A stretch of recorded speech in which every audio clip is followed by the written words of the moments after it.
તો વાત કરીએ પંચમહાલની તો મહારાષ્ટ્રમાં યોજાનાર વિધાનસભાની ચૂંટણીમાં પંચમહાલ અને મહીસાગર જિલ્લાના હોમગાર્ડ જવાનો પોતાની ફરજ બજાવનાર છે। ત્યારે મહારાષ્ટ્ર રાજ્ય પરિવહનની 30 કરતા વધુ બસો હોમગાર્ડ જવાનોને લેવા માટે આવી પહોંચી છે। જ્યાં પંચમહાલ અને મહીસાગર જિલ્લામાંથી આશરે 500 કરતા વધુ હોમગાર્ડ જવાનો મહારાષ્ટ્રમાં યોજાનાર વિધાનસભાની ચૂંટણીના પોતાની ફરજ બજાવનાર છે।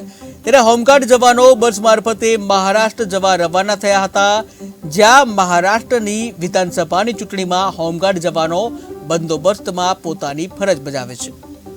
महाराष्ट्र में 20 तारीख को विधान परिषद का इलेक्शन है, वो इसलिए हम बंदोबस्त के लिए गुजरात में होमगार्ड लेने आए थे। पंचमहल करके महीसागर करके डिस्ट्रिक्ट है, वहां से करीबन हमारे पास थी 40 गाड़ी, एक गाड़ी में कम से कम 40-50 लोग गए।